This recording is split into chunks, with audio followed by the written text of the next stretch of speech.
Ada suaranya sih.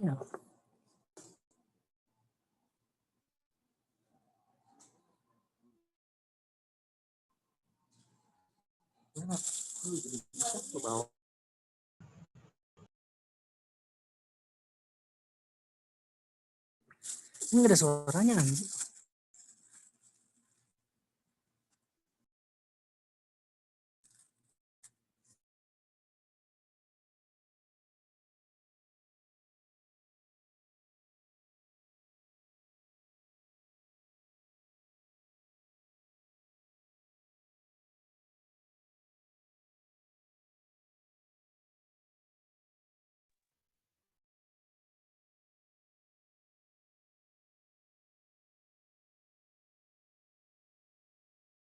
Ini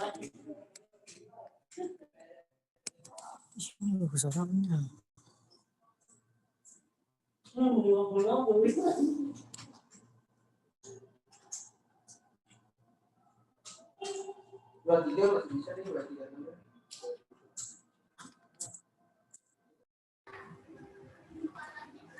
Cek 1 2 3. Cek. Suara saya kedengaran? Kedengaran, Pak. Pak. Oke, saya mulai saja.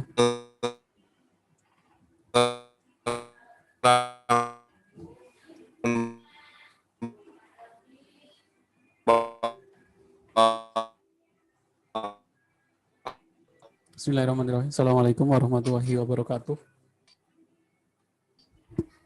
Waalaikumsalam warahmatullahi wabarakatuh. Alhamdulillah di siang hari ini yang hujan deras ya. Kalau di tempat saya hujan deras. Jadi koneksinya agak susah. Bertemu lagi di mata kuliah algoritma pemrograman ya, semester 1. Semester awal. Perjalanannya masih panjang, jadi kalian harus siapkan dari sekarang ya. Dasar algoritmanya itu memang penting untuk semua mata kuliah di informatika. Di pertemuan ini kita akan membahas tentang operasi string. Ini masih ada hubungannya dengan array, larik ya. 2 dimensi, 3 dimensi yang sudah kita pelajari minggu kemarin. Sekarang kita akan belajar tentang operasi string. Nah, ini operasi string ini sangat penting jika kalian nanti ke semester-semester selanjutnya, apalagi nanti di machine learning atau sentimen, analisa sentimen gitu ya, mengecek data kalimat atau kata itu menggunakan kebanyakan operasi string, machine learning itu, atau NLP, Neural Language Processing, ngolah data kata, itu semuanya intinya ada dasarnya operasi string, karena string itu adalah kata ya. Kata. Jadi bagaimana kalau kita membuat kayak artificial intelligence seperti sekarang yang banyak dipakai, entah itu customer service yang dalam bentuk robot itu kan bisa jawab otomatis. Nah, untuk bisa jawab otomatis kan dia harus paham kata, kata imbuhan, kata baku, dan lain-lain. Nah, itu menggunakan operasi string dasarnya. Bagaimana sistem kita bisa membaca, menyapu itu asal katanya dari sapu gitu. Seperti itu contohnya. Nah, itu menggunakan operasi string. Bahasa pemrograman apapun, intinya sama. Operasi string itu sangat penting. Nanti apalagi pembuatan aplikasi juga menggunakan operasi string ya. Bagaimana password itu dienkripsi biar nggak kebaca. Jadi kalau kalian nanti belajar membuat sebuah sistem yang menggunakan sistem login gitu ya, username password. Kalau username biasanya disimpan dalam plain text. Plain text itu teks, datanya nggak kita enkripsi. Jadi semuanya username-nya admin gitu ya, disimpan sebagai admin di dalam database. Tapi kalau passwordnya, semua passwordnya QWERTY atau 123 itu nggak mungkin kita simpan 123 dalam database, tapi kita enkripsi. Nah, enkripsi itu biasanya juga menggunakan operasi string. Kita bisa menggunakan sama seperti sandi Morse ya, kita menggunakan sandi sendiri, entah itu angkanya operasi stringnya itu kita tambahkan 3 atau kalikan atau dikalikan dengan string yang lain, sehingga ketika orang sudah bisa mengakses database terus mendapatkan username tapi dia tidak bisa membaca passwordnya karena passwordnya terenkripsi. Jadi makanya kemarin kalau kalian baca berita tentang bagaimana database Tokopedia sama database Bukalapak kalau nggak salah yang diambil sama orang sampai bergiga-giga, itu datanya diambil dari data username, password, email, nomor telepon gitu ya. Tapi mereka tetap nggak bisa masuk karena makanya Tokopedia merasa tetap aman walaupun kebobolan karena enkripsinya datanya terenkripsi gitu ya, passwordnya terenkripsi. Makanya biasanya solusinya adalah menggunakan OTP apa pakai gitu. Kita masukkan nomor HP-nya terus ada SMS atau WA masuk itu ya, OTP, autentifikasi biasanya. Biasanya makanya pencurian akun biasanya menggunakan itu, ada orang berpura-pura sebagai dari resmi dia minta OTP-nya nanti dimasukkan. Jadi seperti itu. Itu nanti kalian bisa pelajari nanti di semester selanjutnya bagaimana supaya membuat sistem itu aman. Intinya adalah paling biasanya operasi string, bagaimana biar password itu nggak terbaca langsung. Oke, kita lanjutkan. Saya share screen saja biar lebih jelas. Ini untuk template pembukaan saja.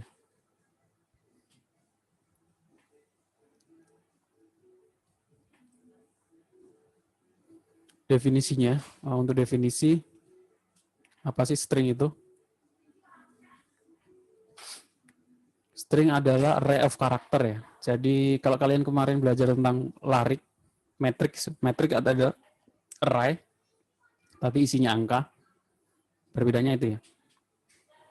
Tapi kalau string itu array, isinya karakter. Karakter itu huruf abjad gitu ya. Contohnya sebuah string sepanjang 50 karakter dideklarasikan sebagai char name. Nah, biasanya string itu diisi dengan garis miring 0 di elemen terakhir atau 0. Untuk menuliskan string digunakan format $S. Itu kalau kita menggunakan, nanti ada penjelasannya, kalau kita menggunakan printf atau puts, printf ya, atau get, kita menggunakan $S untuk menandakan bahwa itu string. Kalau kita menggunakan cout, cout, kita nggak perlu menggunakan $S.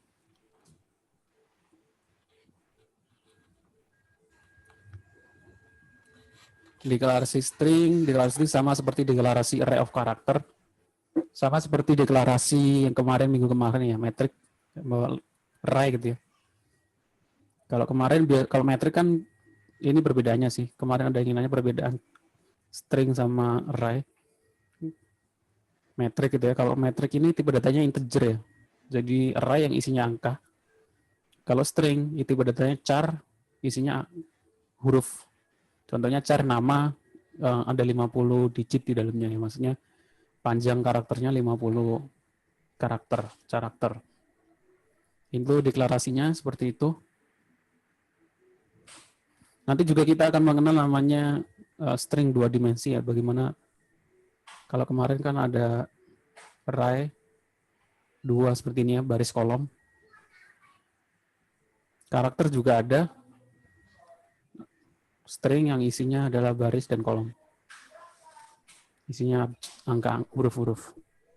Nanti saya ada contohnya. Untuk memberikan nilai pada string yang telah dideklarasikan, caranya adalah menggunakan tanda petik ganda. Nah, ini perbedaannya, kita menggunakan tanda petik ganda pada nilai yang kita simpan. Contohnya nama, jabar, deklarasi sekaligus inisiasi dapat dilakukan pada string.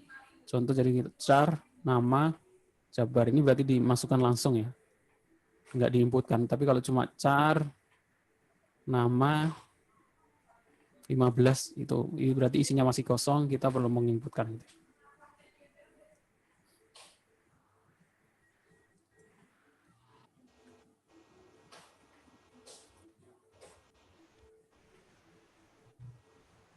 Pengaksesan string, untuk mengakses string atau mengakses variabel string digunakan perintah $S atau puts. Ini sebenarnya fungsi dari bahasa C sih. Kita boleh menggunakan puts nama, atau print nama, atau cout nama, sama saja.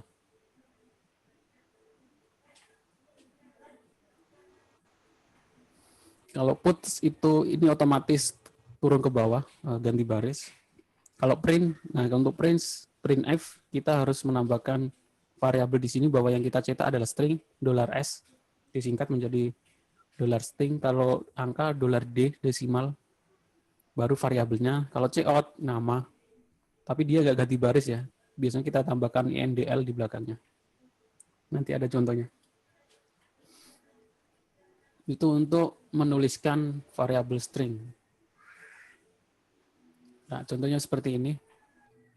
Sini saya kasih contoh 2. Yang sebelah kiri itu menggunakan puts.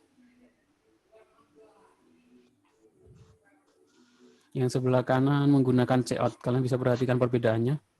Kalau terbiasa pakai cout, sebenarnya ini bahasa C ya. Ini baru C++. Kalau perbedaannya di sini, kalau kita menggunakan puts, kita harus memanggil library namanya stdio.h. Kita juga nggak perlu menuliskan using namespace std. Tapi kalau kita menggunakan cout, kita harus memanggil library iostream. Iostream nggak pakai .h. Iostream udah kebaca. Nah ini kalau cout itu library-nya iostream, kalau puts library-nya stdio.h. Nah, di sini kita lihat ada variabel string yang pertama adalah mata kuliah, isinya 15, panjangnya 15. Kita isi dengan kalkulus. Ini kita isi dengan matematika, terus jurusan 15 matematika, fakultas, teknik. Nah, kalau kita jalankan nanti akan memunculkan kalkulus, informatika, teknik ya. Nah, itu namanya string. Ini contoh deklarasi string dan mencetak sebuah string menggunakan cout dan menggunakan puts. Boleh pilih salah satu. Array of string. Jadi string yang array. Maksudnya gimana? Array of string array of char 2 dimensi, yaitu string yang 2 dimensi. Ada baris dan kolomnya gitu ya. Maksudnya seperti itu. Agak pusing tapi lihat contoh aja biar lebih mudah. Oh, contohnya sebentar ini penjelasan untuk printf-nya. Jadi fungsi printf, jika kalian menggunakan printf, merupakan fungsi yang aslinya dari bahasa C, tapi bisa juga dipakai di bahasa C++. Fungsi printf merupakan fungsi untuk menampilkan output ke layar komputer, sama dengan cout. Fungsi ini terdapat pada library stdio.h. Jadi kita menggunakan include stdio.h ya, kita panggil dulu. Dan juga iostream, tapi kita pakai stdio ya. Kalau iostream di dev biasanya error. Jadi kita pakai untuk memakai printf, kita pakai stdio.h. Berikut struktur dasar perintah fungsi printf. Jadi printf formatnya apa? Nah, format itu sesuai dengan variabel yang akan kita cetak ya di setelahnya itu. Kalau string ya $s, kalau desimal $d. Atau angka itu $d. Format adalah sebuah teks yang berisi sebuah variabel atau nilai untuk ditampilkan berdasarkan format yang diberikan pada teks format. Nah, ada beberapa hal yang perlu diperhatikan. Yang diperhatikan adalah kalau simbol untuk menampilkan nilai string yaitu $s, sedangkan simbol untuk menampilkan nilai angka atau bilangan $n. Kalau garis miring n itu untuk membuat baris baru. Atau indl, kita juga bisa menggunakan indl.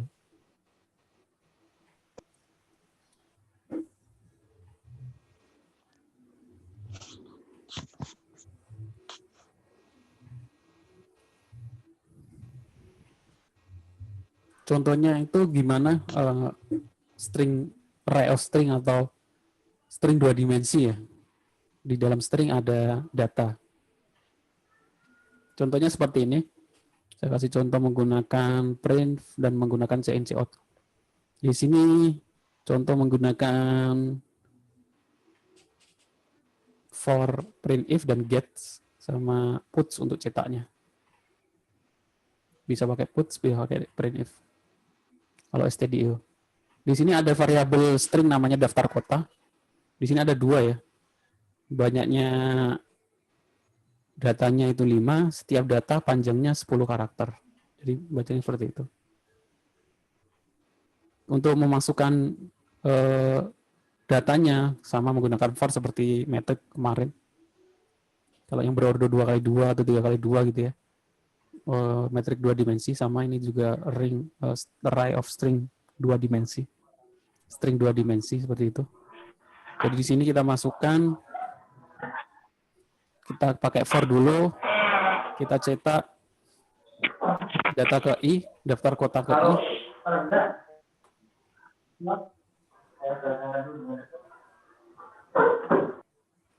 Daftar kota ke I.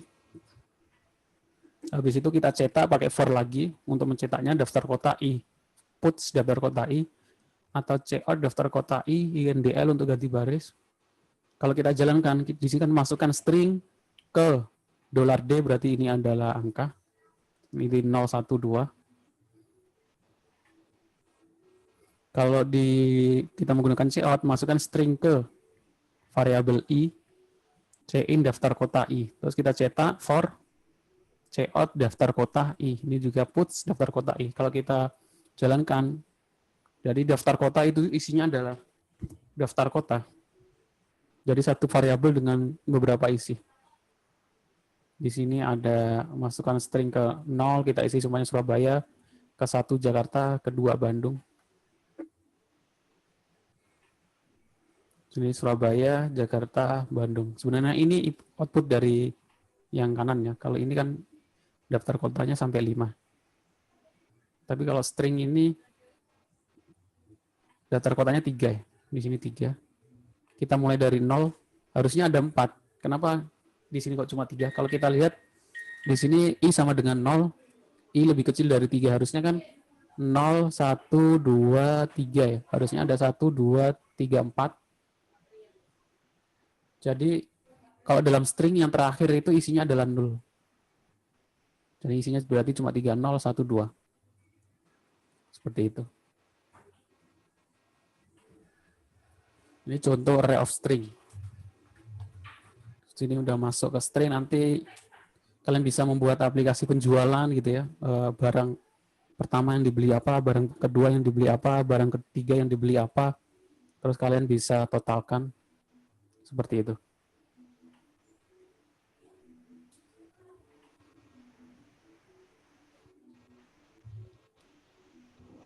Nah, sekarang kita masuk ke fungsi string atau operasi stringnya. Fungsi-fungsi manipulasi string ini terdapat di file string.h, jadi kita harus memasukkan atau include string.h-nya.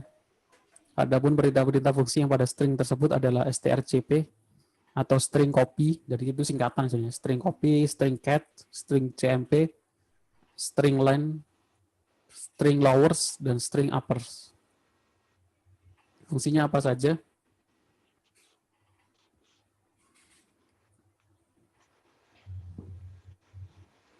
Di sini penjelasannya ya. String copy itu untuk mengcopy, string cat menggabungkan, strlen mengembalikan panjang S1, strcmp mengembalikan 0 jika S1 sama dengan string 1 sama dengan string 2, dan di bawah 0 jika string 1 lebih kecil dari string 2. Kita lihat contohnya. Di sini digunakan untuk menyalin string. Jadi di sini ada string 1, elektro, string 2, teknik. Kalau kita menggunakan str copy string 1 sama string 2, nanti string 1 dan string 2 sama-sama menjadi teknik ya. Jadi elektro ini hilang menjadi teknik. Dari string copy itu untuk mengcopy string isinya. Selanjutnya digunakan untuk menggabungkan string. Kalau tadi mengcopy, kalau ini string cats itu menggabungkan. Semuanya di sini ada elektro, ada teknik, string 2, string 1 nanti akan digabungkan menjadi string 1 yaitu elektro teknik. Harusnya di sini string 3, jadi nanti menjadi string teknik elektro. Kalian bisa coba sendiri, mempraktikannya sendiri nanti. Terus ada fungsi yang lain yaitu fungsi string cmp. Ini untuk string yang isinya angka. Jadi jangan dipakai. Jika nilai yang dikembalikan 0 berarti string sama. Jadi untuk mengecek apakah angka dua string itu lebih besar atau lebih kecil gitu ya. Jika nilai satu lebih berarti string 1 lebih besar dari string 2, dan jika min 1 berarti string 1 lebih kecil dari string 2. Ini ada contohnya. String char string A1 isinya 1, string A2 isinya 2, string A3 isinya 3. Nanti perbandingan 1 dan 2 adalah min 1, perbandingan 2 dan 1 adalah 1.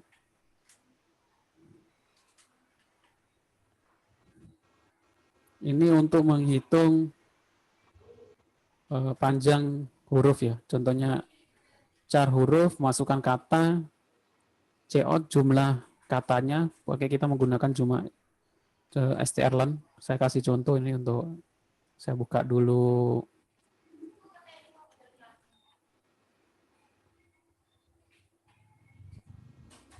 Saya buka dulu Google Dev Plus-nya.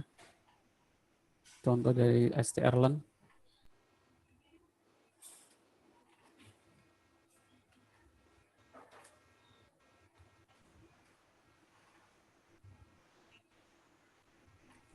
Yang pertama kita masukkan dulu library untuk string dan IOStream, yaitu include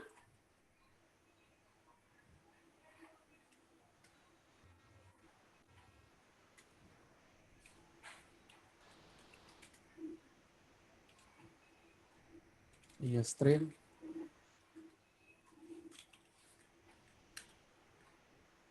bawahnya include. Karena kita pakai operasi string, kita harus memasukkan library dari string, yaitu string.h.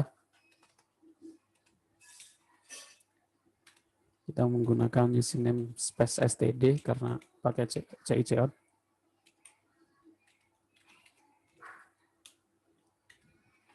Ini integer main.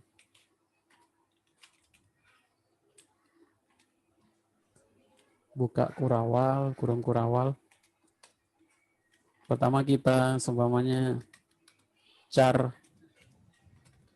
variabel stringnya adalah huruf, isinya mungkin 30.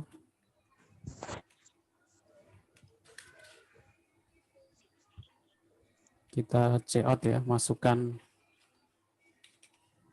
kata.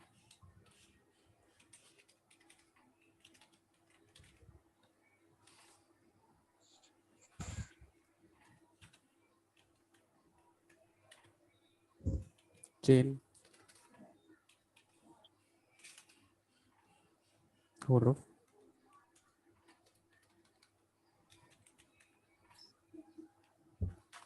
Terus panjang, untuk mengecek panjang kata yang dimasukkan, kita menggunakan strlen. Jadi cout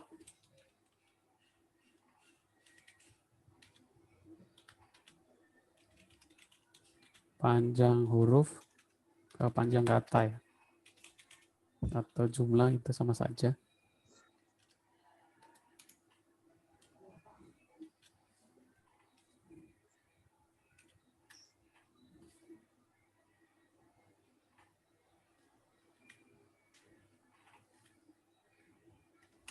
Kita menggunakan fungsi strlen string length atau string length. Stringnya kita masukkan, buka kurung, huruf.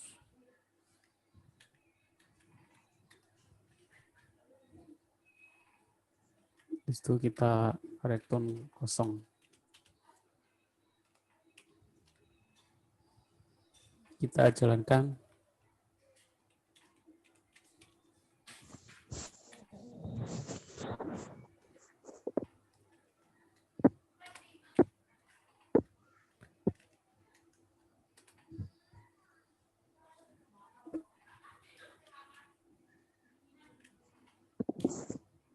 Kalau menemukan error itu nggak perlu khawatir ya.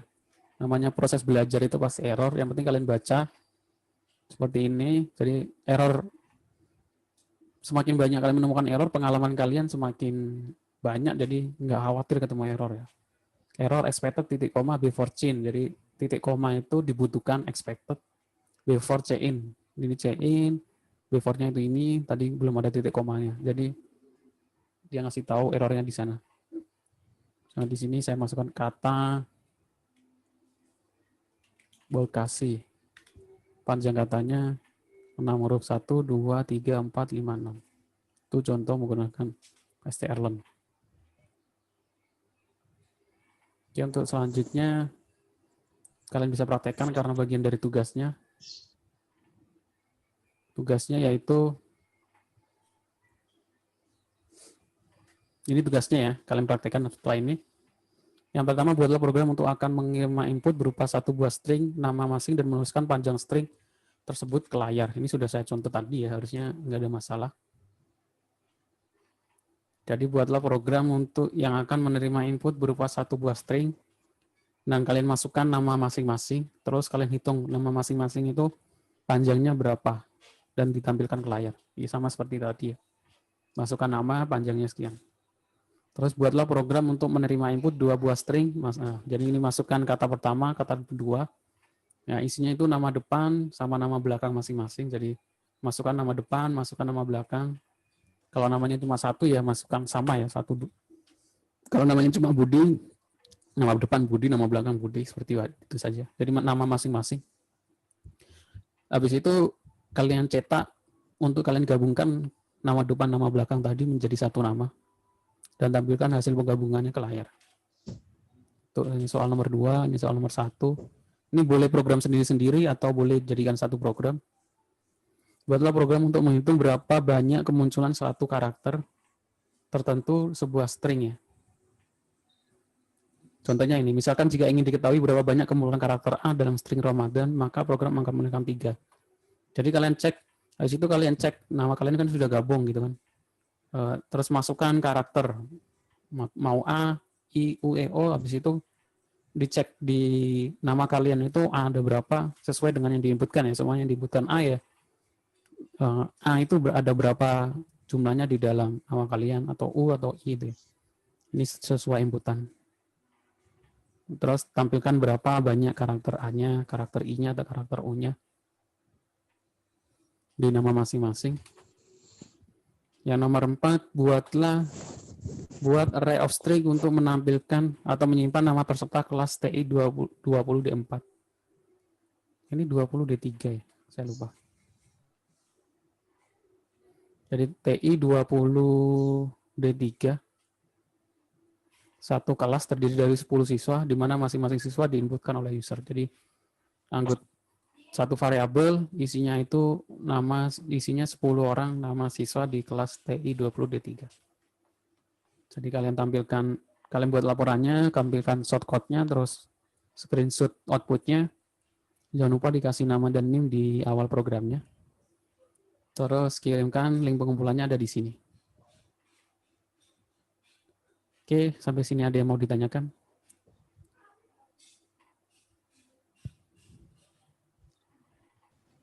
Dijadiin satu program semua ya, Pak?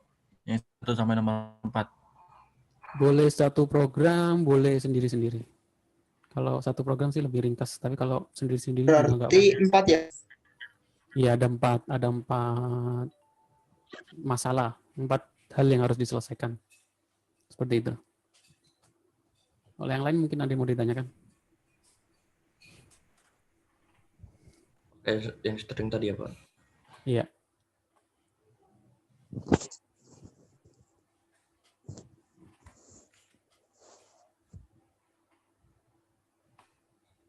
Ada yang mau ditanyakan? Untuk tugas sebelumnya, ini tugas ketiga ya, tugas sebelumnya itu penjumlahan metrik, terus saya lupa tugas sebelumnya. Saya cek dulu. Itu belum sempat saya koreksi ya, mungkin hari ini atau besok saya koreksi. Algoritma pemrograman, penjumlahan dan pengurangan metrik, perkalian matriks, sama operasi string. Ini belum saya koreksi. Mungkin saya koreksinya minggu ini ya. Jadi silakan dikumpulkan. Terakhir sebelum OS ini, dari selama ini kita sudah ada 3 tugas. Mungkin ada yang lupa. Tugas 7 penjumlahan dan pengurangan metrik, tugas 8 perkalian metrik, tugas 9 yang sekarang hari ini adalah operasi string. Kayaknya semuanya belum saya koreksi kalau nggak salah. Oke, itu saja. Ada lagi yang mau ditanyakan? Pak, mau nanya Pak, Ya, kan kalau di sini printnya pakai pakai sama put siapa ya? ya. Kalau scanf itu apa Pak? Scanf itu apa Pak? Scan F itu untuk input kayak C-in. Saya belum pernah pakai scan. Hmm,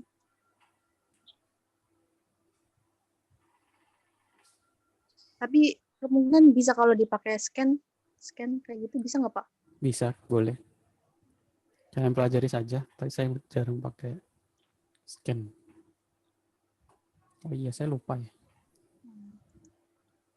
Oke, ada lagi yang mau ditanyakan? Saya mau nampilkan dari Instagram ada hal yang menarik, tapi saya taruh mana ya?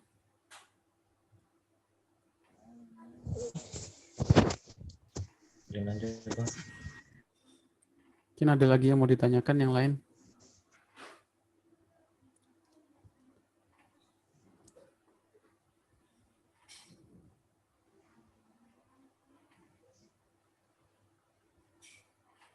Saya share screen dulu. Ini ada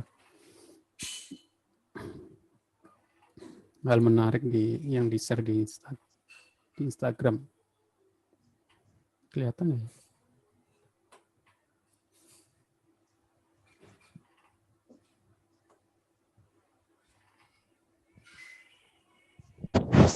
Jadi ada yang nge-share di Instagram di sini. Ada orang yang membandingkan kenapa why Python is slow, kenapa Python itu lebih lambat dibandingkan C++. Kalau secara proses operasinya itu memang C++ lebih cepat ya. Jadi why Python is slow, kenapa Python itu lebih lambat? Penjelasannya di sini. Python is interpreted language. C++ is compiled language. Jadi C++ itu bahasa low level ya. Lebih mendekati bahasa mesin. But what is different between compiled dan interpreted? Jadi kalau C++ dia itu langsung mengcompile bahasa.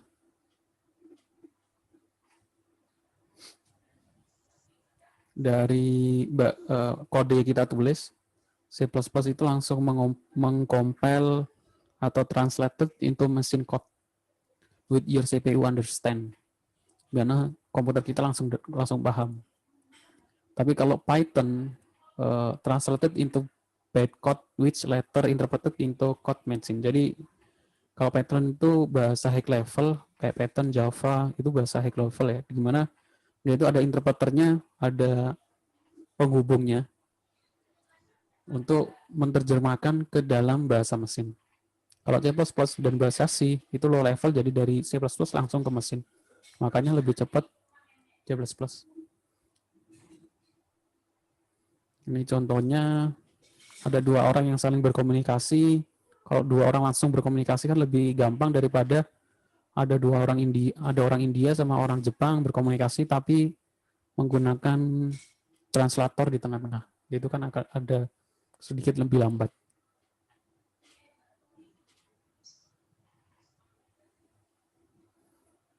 Technical example-nya,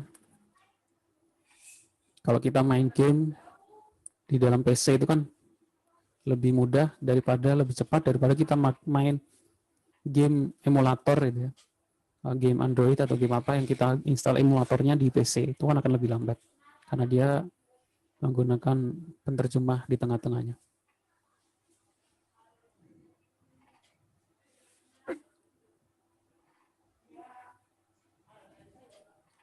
Oke, seperti itu saja.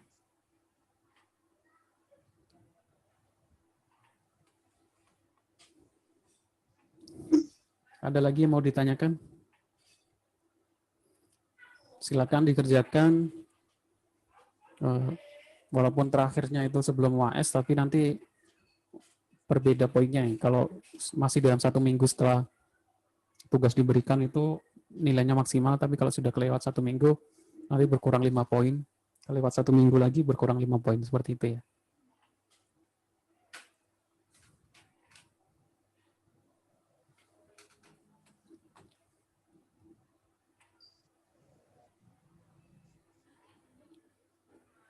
Kalau nggak ada yang ditanyakan, saya cukupkan.